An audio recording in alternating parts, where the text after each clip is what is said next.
Sa episode na to, pupunta tayo sa isa sa mga province malapit sa Bangkok para puntahan at explore ang ilan sa mga landmark and must-visit na lugar dito sa Samut Prakan.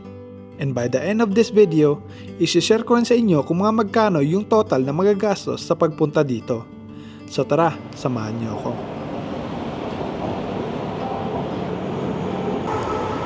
So nandito tayo ngayon guys sa BTS Paknam Station at pupunta tayo dun sa may tower na tinatawag nilang Samut Prakan Learning Park and Tower.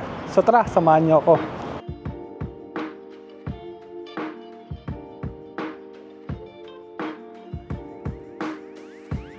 Exit number 3 guys.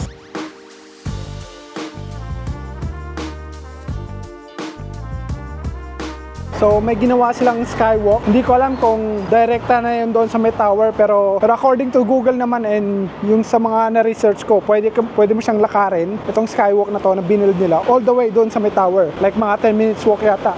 So hindi mo na kailangang sumakay ng taxi or motorbike papunta doon. Kaya guys, lalakarin ko yan papunta doon. Magandang project tong ano na to Sky Bridge eh. Convenient yung pagpunta doon sa may tower. Oh, ang laki ah. Tsaka maganda nito guys, hindi siya mainit kasi may cover eh. May roof eh.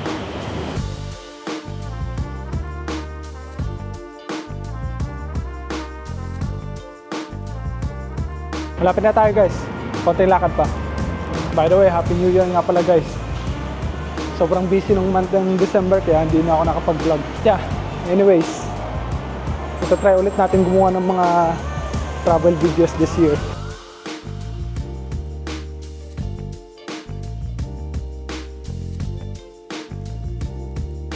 By the way nga pala guys, wala na ako sa Bangkok. Part na to ng Samut Prakan Province, which is malapit lang din sa Bangkok. Like mga 1 hour. So yan, napakadaling pumunta rito. So akyat tayo dyan guys, papunta doon sa taas. Hindi ko alam kung may entrance pero free siya dati nung kakabukas niya lang eh. Ewan ko lang ngayon. Which is matagal na rin kasi siyang bukas like mga 1 year, 2 years ago. Basta malalaman natin. Pero I'm sure na hindi naman siya ganun kamahal. May dinosaur din doon, no?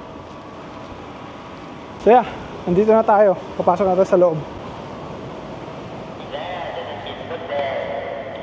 Madakap. Cow. Ito na. Kawan nga.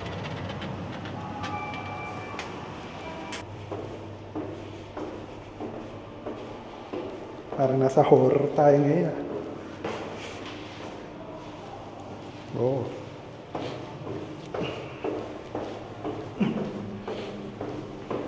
I-check ko muna yung baba guys at kung anong meron dun sa labas. Like may small park. Para pakita niya rin sa inyo kung ano yung mga makikita dito.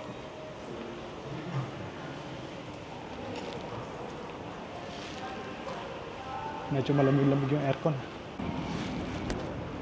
Oh, nice.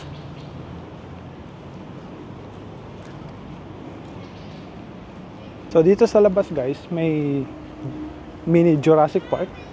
Kasi marami kang makikita mga dinosaurs. At ang lalaki pa ah. Pwede tayo mag-picture dito.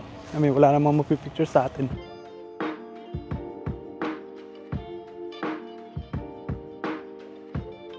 Grabe, laki guys. Nakamiss ako. Fan kasi ako ng Jurassic Park eh. Kaya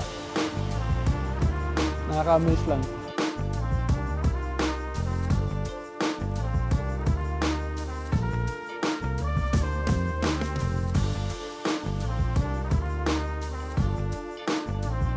Nakakamiss lang na mostly adults yung mga nag-e-enjoy.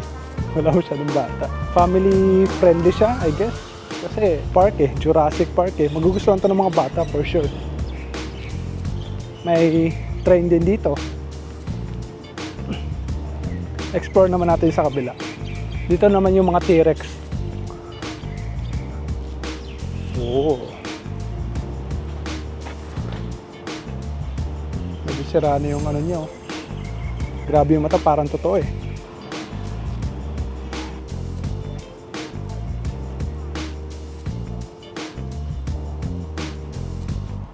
Galing nang gumawa nito guys, yung mga dinosaurs. So tara, explore na natin yung tower sa taas. So bale, dito na yung pinaka-entrance niya guys, kung makikita nyo. Samut Prakan Learning Park and Tower. So tara, pasok na tayo sa loob. Pero kapag sumakay nga kayo ng BTS guys, doon kayo papasok sa may skywalk, doon sa may second floor. Ano yung free? Siya may...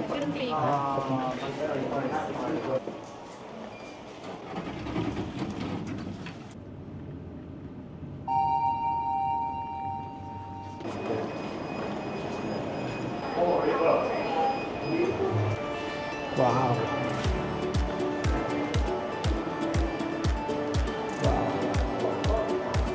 Ganda. Ang ganda guys.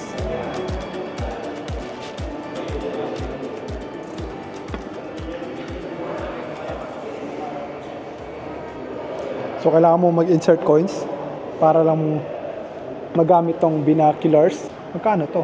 10 baht?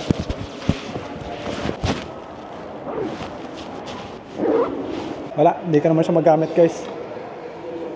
Sayang. Wala tayong 10 baht eh. Dito na naman sa side na to guys, makikita mo yung Chao Phraya River.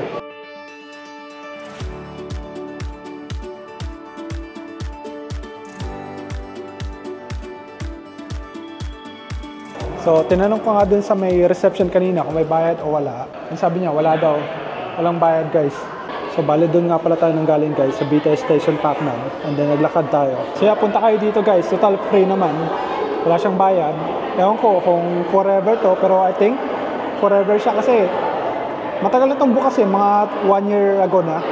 And until na wala pa rin siyang bayad. So, which is nice, diba?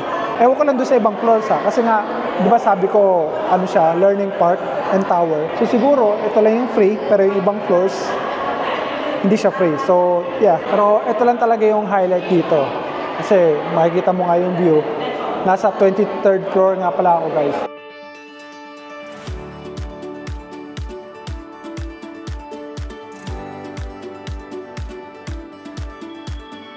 Akala mo hindi nakikita eh. Pero wala. Wala nga tayong 10 baht eh.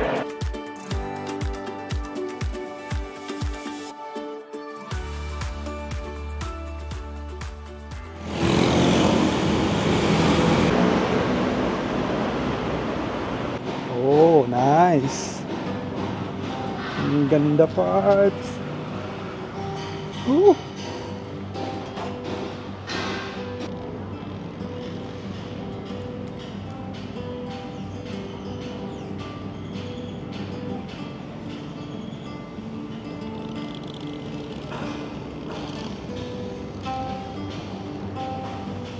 May parang mini park dito guys. Nakita ko siya doon kanina doon sa may tower. And nadaanan ko siya papunta sa BTS, pabalik.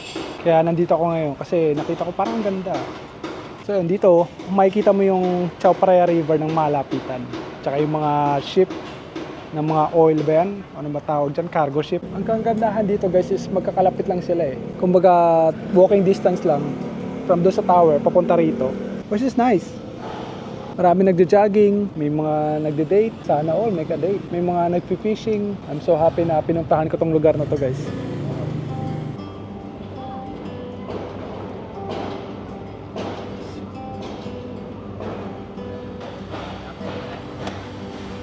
ขอน้ำเปล่าได้ไหมครับเท่าไหร่ครับไม่ต้องครับ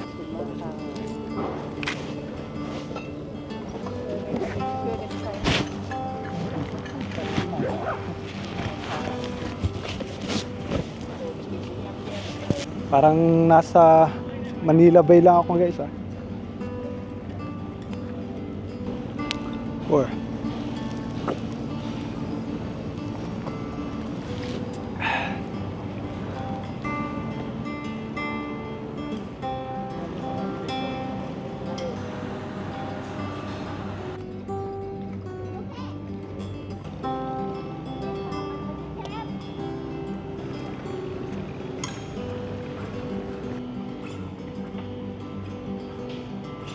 so guys, kung pupunta rin kayo doon sa may tower, I highly recommend na i-check nyo rin dito kasi madadaanan mo rin naman siya. Either pumunta muna kayo dito and then tsaka kayo pumunta ng tower or pupunta kayo ng tower and then tsaka kayo pumunta rito and then pauwi. Kasi mas malapit yung park na to doon sa may BTS eh. Tsaka parang napaka-chill ng mga tao dito. Tsaka ang babait nila, friendly. Siguro ganito talaga kapag nasa probinsya ka, which is malapit lang din naman to sa Bangkok ha. Pareครับเคห้าเท่าไหร่ครับ15 บาทครับผมขอบคุณครับ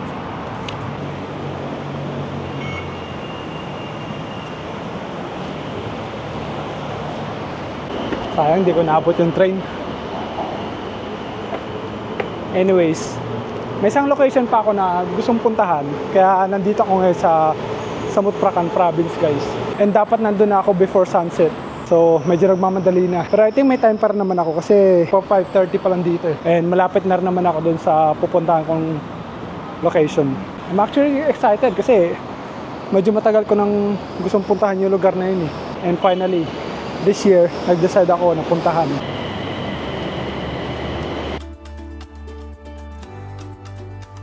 Medyo nagmamadali na ako guys.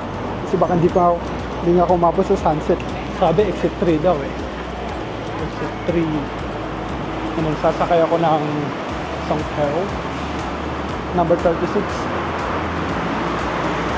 Yun nga guys, may 36. ไปบางพูที่ชมนกอ่ะไปค่ะต้องลงตรงไหนครับเดี๋ยวบอกค่ะถึงป้ายแล้วเดี๋ยวจะบอกนะคะเท่าไหร่ครับ20 บาทขอบคุณครับ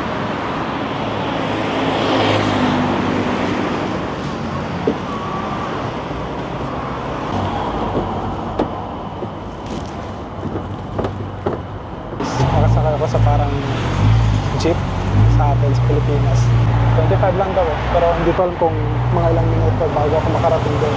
Pero sabi sandali lang naman daw. We'll see.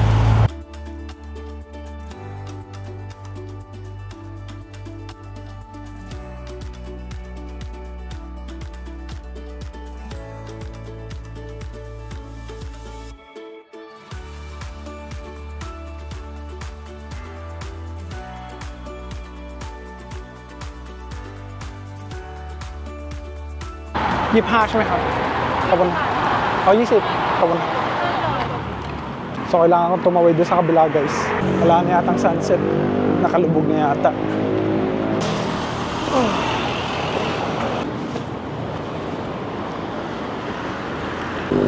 So kapag pauwi guys, 36 din yung sasakyan nyo kasi may 36 doon sa baba nag-aantay papunta doon sa may BTS Keha.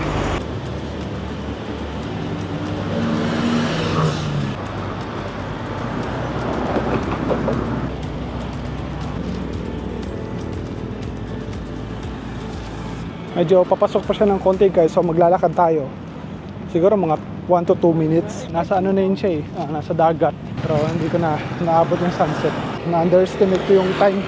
Kala ko kasi malapit lang eh. Pero kung nagmotor siguro ako guys, na-control ko yung time ko. And dito rin ako magpo-park. Pero next time. Pero medyo mali-layo rin kapag minotor ko to. Siguro mga nasa 50 kilometers. Pero pag gusto ko naman mag-drive ng car, marami rin parkingan dito sa labas. Ako lang kung may bayad Layo-layo pa. Malayo pa. Dumadaan din naman yung 36 pala dito. Pero bakit walang sakay?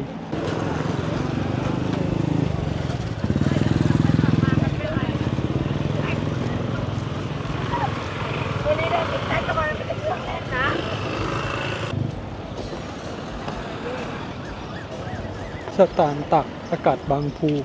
May market din dito ngayon. Ewan ko kung meron na to everyday. Ang dami tao guys. Nagugutom tuloy ako kasi naamoy ko yung mga pagkain. Pero mamaya na yan. Punta muna tayo doon.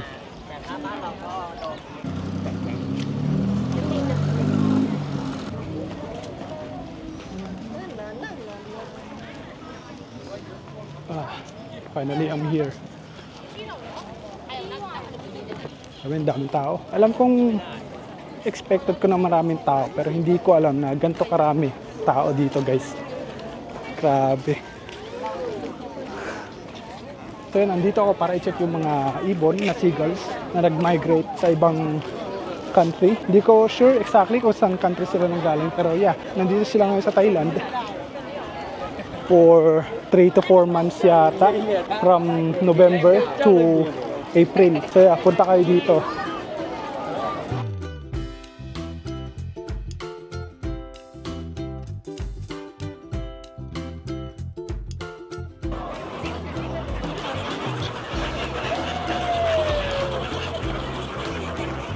So kailangan kong bumili ng pagkain.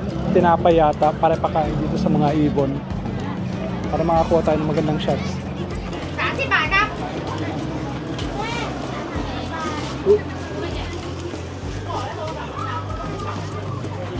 So bumili ako ng pagkain ng ibon. Parang crispy chicken yata to. Kalat ng chicken. Try natin kung makakakuha tayo ng magandang shots.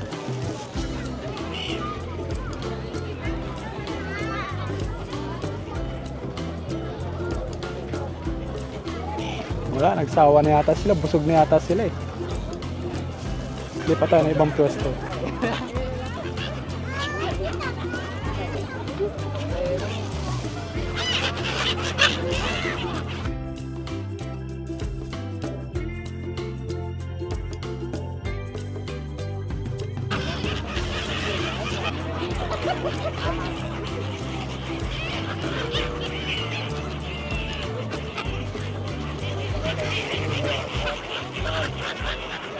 Sabi, nakakatawa to guys. It's fun.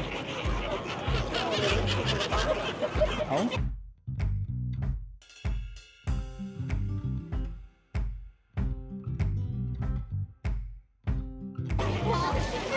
Ano yun?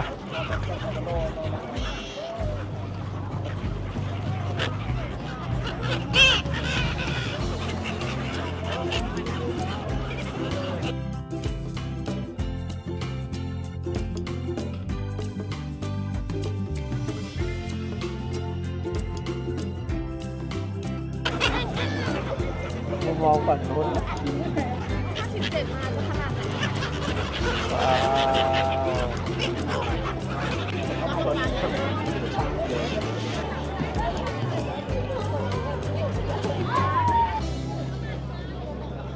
Sayang, medyo nalit yung pagpunta ko rito pero worth it naman siya guys. Pero siguro kung napaaga nga yung dating ko rito is sobrang dami ng tao. Mas marami pa dito. So kung pupunta kayo dito guys, siguro punta kayo dito ng mga 4. Siguro yun ng perfect timing para makapag picture sa mga ibon. Mapakain yung mga ibon. And makakuha ng magandang shots. Kasi maraming tao din eh. So kailangan mo talagang pumila. And then may hugasan ng kamay dito.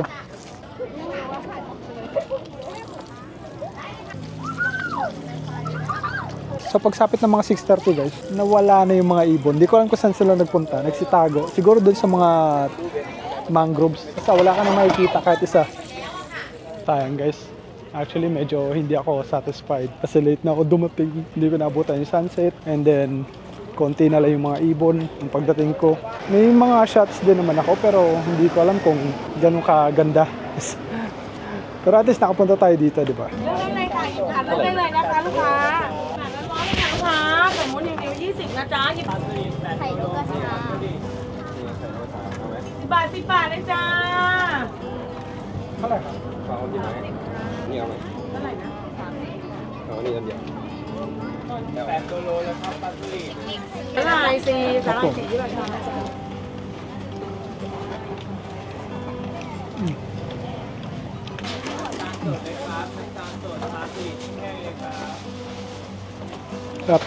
Masarap nung quail egg guys. 10 บาทนะจ๊ะ10 บาทจ้า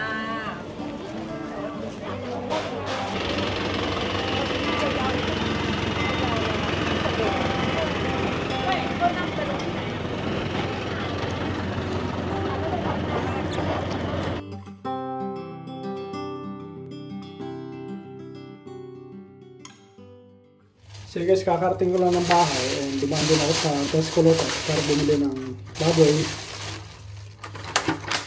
saka manok pang adobo. Nagkikrave ako ng adobo. So magluluto tayo ng adobo. So yeah, DIY trip sa Samut Prakan. Sana nag-enjoy kayo and kung may mga lugar kayong gustong puntahan, let me know down in the comments. Alam ko marami nagko-comment sa akin na puntahan ko daw at i-check yung Bangka Chao. Gusto ko rin siyang puntahan guys pero yun, kapag may time tayo, sigurado pupunta tayo dun. So yeah, kita-kits sa next video. Thank you for watching. Goodbye. Happy New Year guys. Happy New Year!